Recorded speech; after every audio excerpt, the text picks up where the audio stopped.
Hello दोस्तों, आज हम लोग असिस्टेड रिप्रोडक्टिव टेक्नोलॉजीज के बारे में जानने वाले हैं। यानी जिन लोगों को, जिन दंपतियों को बच्चा पैदा करने में दिक्कत आ रही है, रिप्रोडक्टिव हेल्थ उनकी अच्छी नहीं है, वो किस तरीके से जो है एक बच्चे को जन्म दे सकते हैं, क्या उनके पास विकल्प है।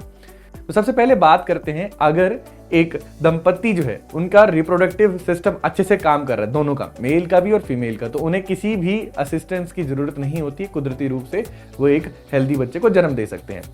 पुरुषों में अगर मैं बात करूं, शुक्राणु यानी स्पर्म जो है, ये एक ऐसा सेल होता है, वैसे अगर मैं पूरे ह्यूमंस की बात करूं सबसे छोटा सेल होता है, लेकिन ये पिता के शरीर से जितना भी जेनेटिकल इंफॉर्मेशन है वो ले कैरी करता है और ये माता के शरीर में जाता है। तो महिलाएं जो हैं, महिलाओं में बच्चे योनि यानी वजाइना से होते हुए, यूट्रस में, यूट्रस से होते, फैलोपियन ट्यूब से होते हुए, ये जो पूरे मानवों में सबसे बड़ा जो सेल होता है वो विमेन में एग होता है, ओवम होता है, उसमें जाता है और उसमें स्पर्म क्या करता है, मिल जाता है। जब महिला के न्यूक्लियस, महिला के जो अंडाणु है, तो उसमें जो न्यूक्लियस है,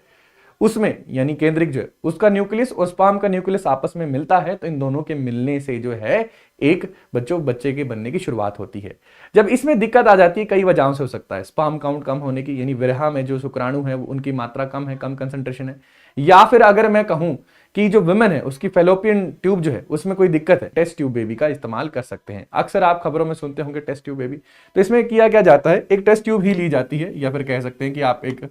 लैब में कोई एक जो है, हम लोग क्या कर सकते हैं, सेपरेट कोई कॉलम ले सकते हैं। इसमें हम लोग क्या करेंगे बच्चों, इसमें हम लोग महिला के शरीर से अंडाणु लेंगे,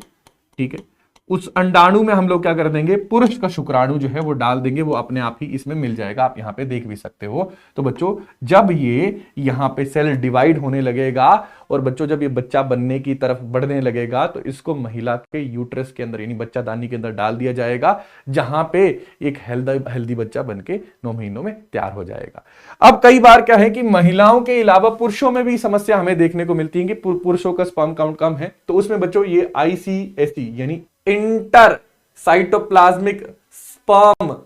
इंजेक्शन, नाम से ही पता लग रहा है, इंटर का मतलब अंदर,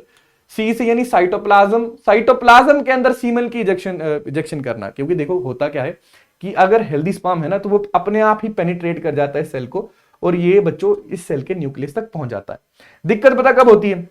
दिक्कत तब होती है कि ये पेनिट्रेट नहीं कर पाता है। तो देखो बच्चों, एक इंजेक्शन का सहारा लेके एक स्पर्म को, सिलेक्टेड स्पर्म को जो है, ये कहां पे भेजा गया, ये बच्चों न्यूक्लियस के अंदर, यानी जो हम कह सकते हैं ओवम है, उसके न्यूक्लियस के अंदर भेजा गया। तो इस खास, ये भी एक तरीके का IVF का ही तरीका, लेकिन उसी का एक खास तरीका, इसको ICSI कहते हैं। बच्चे वैसे ही एक टेक्निक होती है जिसे हम 3 पेरेंट बेबी कहते हैं। यहाँ पे 3 पेरेंट्स के DNA जो है उनको मिला के बच्चा बनाया जाता है।